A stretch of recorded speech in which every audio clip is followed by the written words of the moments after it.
An emperor who couldn't sleep without opium, a teenage girl given cannabis to survive childbirth, a professional poisoner working for the imperial palace, secret cults that may have used mind-bending plants to speak with their gods. Welcome to the hidden world of drugs in ancient Rome. Because when you think of Rome, you think of gladiators, emperors, and marble temples. But underneath all of that, the Romans lived in a world absolutely soaked in powerful, mind-altering substances. They had opium, they had cannabis. They had a whole cabinet of terrifying plants that could heal you, get you high, send you into visions, or kill you stone dead. Sometimes all depending on a single drop, more or less. Some of these drugs were medicine, some were recreation, some were murder weapons. And the Romans didn't always draw a clear line between the three. By the end of this video, you'll never think of the civilized Roman world the same way again. If you love this kind of hidden history, hit like and subscribe right now. Let's start with the king of them all, the one drug that towered over every other in the ancient world, opium. Opium comes from the poppy, specifically from the milky juice inside the seed pod of the opium poppy. Slice the pod, let the sap ooze out and dry, and you have one of the most powerful painkillers and sedatives known to humanity. And the Romans knew it well. Opium was not some rare, exotic substance in Rome. It was widely known, widely traded, and widely used. The greatest doctors of the ancient world all wrote about it. Hippocrates, Galen, Dioscorides, the founding fathers of medicine, all discussed opium and its powerful effects. It was used to kill pain, to calm the nervous, and above all, to bring sleep to those who couldn't find it. In a world where a toothache or a wound could mean days of agony with no relief, opium was a miracle. It was, quite literally, the closest thing the Romans had to switching off pain. And its reach went right to the very top of Roman society. The Emperor Marcus Aurelius, the famous philosopher-emperor, the wise, good emperor of the movies, reportedly took opium regularly. He used it to sleep and to cope with the crushing stress of leading endless military campaigns on the empire's frozen frontiers. Think about that. One of the most respected, level-headed rulers in all of Roman history was, according to the accounts, leaning on a powerful narcotic just to function day to day. The pressures of ruling an empire were apparently heavy enough that even a Stoic philosopher reached for the poppy. But the Romans weren't naive about it. Roman doctors actually noticed and wrote about the dangers. They observed that opium could be addictive and warned that it was especially dangerous when diluted or misused. They understood, in their own way, that this miracle drug had a dark side. And that dark side had another use entirely, because the very same opium that eased pain could, in a large enough dose, kill. The Romans reportedly used toxic doses of opium as a poison to quietly eliminate their enemies. The same poppy that gave you sleep could give you the endless sleep of death. Opium was so woven into Roman life that it showed up in their art and symbols. Poppies were carved onto Roman statues and tombs, where they stood for release from a lifetime of pain, a peaceful, eternal rest. Even in death, the poppy followed the Romans. And speaking of death, we have to talk about the darkest use of Rome's drugs of all. Because in Rome, the very same pharmacy that healed people was also turned into a weapon. Poisoning wasn't just a crime in ancient Rome. At the highest levels of society, it became something close to an art form. The Roman elite lived in a world of ruthless ambition, where a rival's death could mean your rise to power. And drugs offered the perfect tool: quiet, deniable, and devastating. A dose of opium, a measure of hemlock, an extract of henbane or aconite slipped into a cup of wine, and an enemy could be gone, with no blade, no blood, and no obvious murderer. The same knowledge that let a doctor heal let a poisoner kill. This got so serious that Rome even produced professional poisoners. The most infamous of all was a woman named Locusta, who lived in the 1st century. Locusta was, essentially, a poison specialist for hire, a master of deadly plants and their doses. And she didn't work for street criminals. According to the ancient sources, she worked for emperors. She is said to have been involved in the poisoning of the emperor Claudius, reportedly through poisoned mushrooms, and then to have prepared poisons for the young emperor Nero to use against his own rivals. Nero supposedly valued her services so much that he protected her and even rewarded her. Think about what that means. Rome was a society sophisticated enough in its knowledge of plants and drugs to have a professional class of poisoners, operating at the very top of imperial power. The line between the physician's cabinet and the assassin's kit was almost invisible. The exact same substances that could numb a patient's pain or bring on healing sleep could, in the right hands, silently end the life of an emperor. Medicine and murder, growing from the very same plants. And this is exactly why the Romans were so suspicious of drugs and poisons, and why food tasters, slaves who tasted a rich man's food and drink before he did, were a common feature of elite households. When your world is full of powerful, untraceable plant toxins, and there are professionals who know exactly how to use them, every meal carries a hidden risk. The Roman pharmacy was a source of healing and a source of dread at the very same time. Now let's get to the one you've been waiting for. The one that might have surprised you when you saw the title: cannabis. Yes, the Romans knew all about it. Cannabis, the hemp plant, was well known across the ancient world, and the Romans were no exception. The great physician Galen, one of the most important doctors in all of history, wrote about cannabis directly. And here's the fascinating part: the Romans noticed its effects. Ancient writers described cannabis as producing a warm feeling in those who took it. That warm, pleasant sensation. They knew. But the way cannabis was used in Rome might surprise you, because it wasn't quite what you'd expect. It appears in the sources mostly as a medicine and, oddly, sometimes as a food. The Romans used cannabis to treat a whole range of ailments. It was believed to help with pain and, in some accounts, was even thought to treat certain diseases. One Greco-Roman writer described it as bad tasting and headache-inducing, which tells you people were actually consuming it and reporting the effects, good and bad. And there's a haunting piece of archaeological evidence that shows just how real this was. In what is now Israel, archaeologists uncovered the remains of a teenage girl from the 4th century who had died in childbirth. And in the ashes found with her remains, they detected THC, the active, mind-altering ingredient in cannabis. The leading theory is heartbreaking and revealing at the same time: that cannabis was burned and given to this young girl to ease the agony of a difficult labor.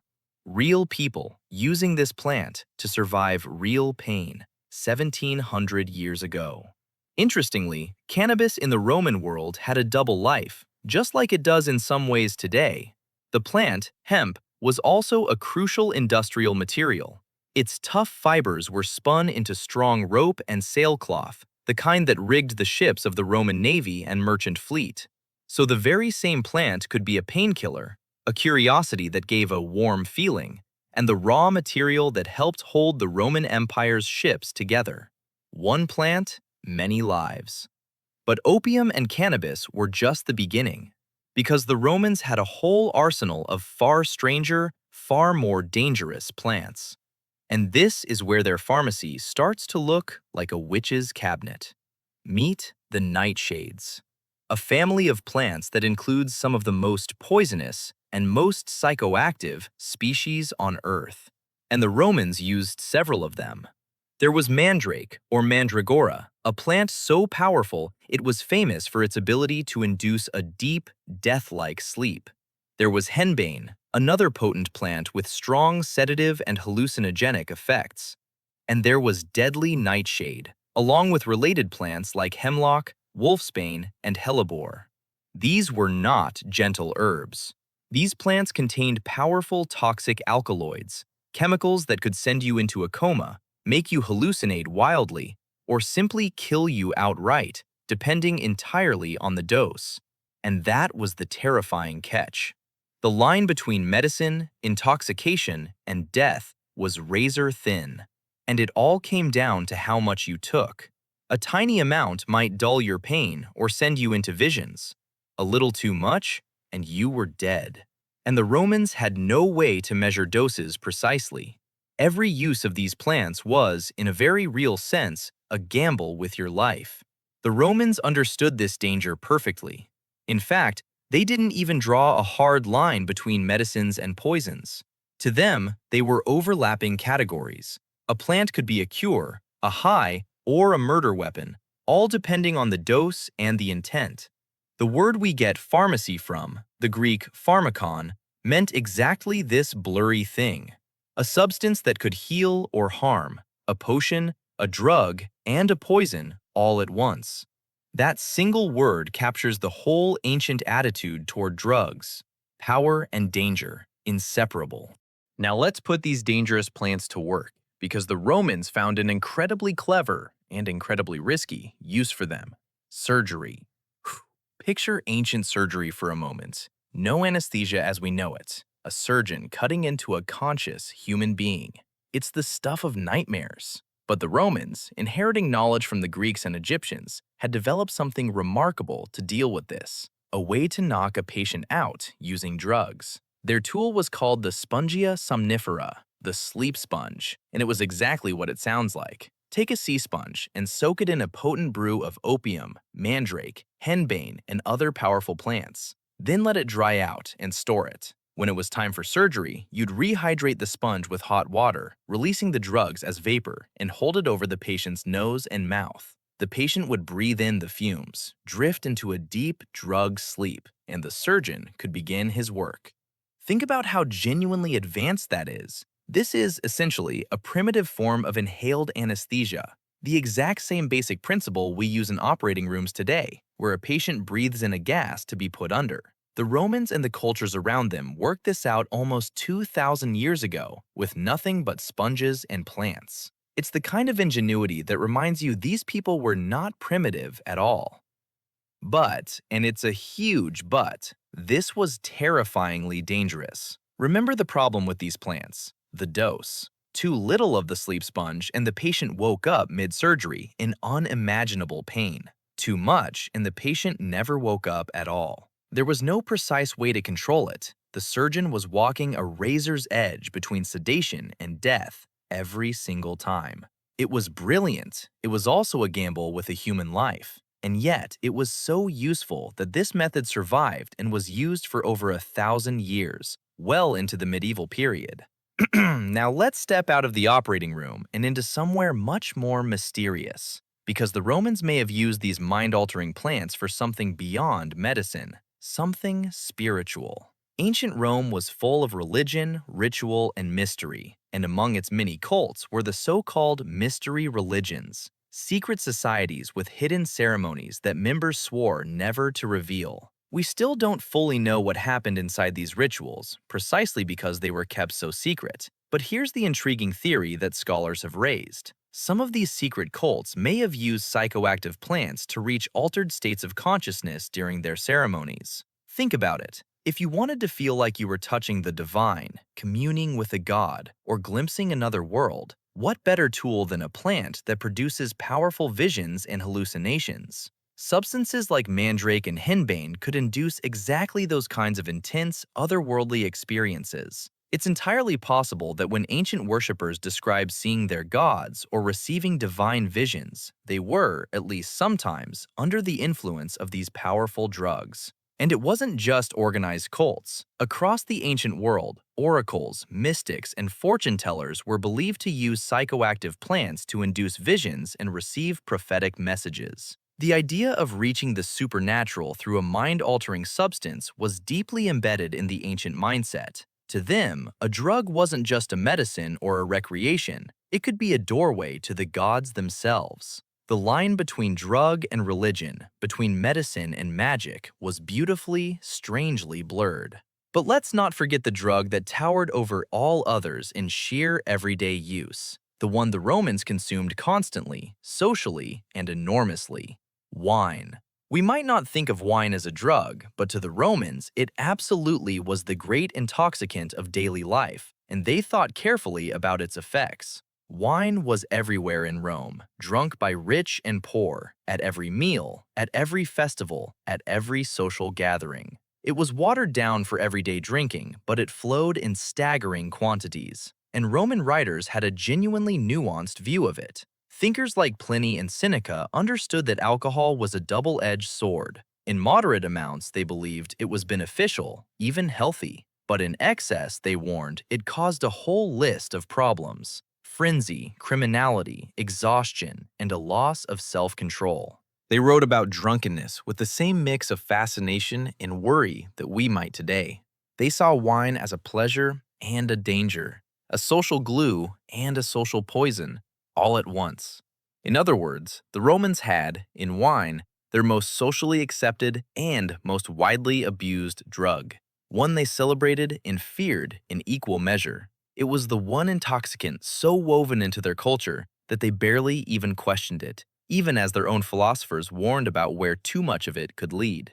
But did the Romans ever use any of this purely for fun, purely to get high, the way people might today? The honest answer is, it's complicated, and that complexity is fascinating in itself. Here's the challenge historians face. When they find traces of cannabis, opium, or other psychoactive plants at an ancient site, it's genuinely hard to know why they were being used. The same poppy could be medicine, ritual, or recreation. The same hemp plant could be turned into rope, fed to animals, pressed for oil, or consumed to alter the mind. A single plant could serve a dozen different purposes, and the physical traces often can't tell us which one. So the recreational question sits in a fascinating gray zone. But there are tantalizing hints. Cannabis, remember, was noted by Greek and Roman writers for that distinctive, warm feeling. And once a society knows a plant produces a pleasant sensation, it's naive to think nobody ever sought that feeling out for its own sake. There are even mentions of cannabis appearing in surprising contexts. One ancient playwright listed cannabis among a set of after-dinner delicacies, right alongside cakes, fruits, and nuts, hinting that it may have been consumed socially, as a treat, at gatherings. And beyond Rome specifically, the broader ancient world clearly used mind-altering substances for pleasure and performance. There are accounts of ancient Greek Olympic athletes reportedly taking psychedelic mushrooms to gain a competitive edge, an ancient form of performance enhancement. Wine, of course, was consumed recreationally on a massive scale at Roman parties and feasts, often mixed and flavored in elaborate ways. The desire to alter your own consciousness, to feel different, to escape or enhance the ordinary, is clearly not a modern invention. It's ancient, and the Romans were right in the thick of it. So while we can't always prove a specific Roman was getting high purely for fun, the overall picture is clear. This was a society that knew these substances intimately, understood their pleasurable effects, and lived in a wider ancient world where drugs for pleasure, ritual, and performance were simply part of life. The Romans were not the buttoned-up, purely rational people we sometimes imagine. Underneath the marble and the law codes was a world deeply familiar with altering the human mind. So let's step back and take in the whole picture, because it's a lot stranger and richer than the usual image of Rome. The ancient Romans lived in a world absolutely saturated with drugs. They had opium, the great painkiller and sleep bringer, used by commoners and emperors alike, and doubling as a silent poison. They had cannabis, known to their greatest doctors, producing its warm feeling, used as medicine and burned to ease the pain of childbirth.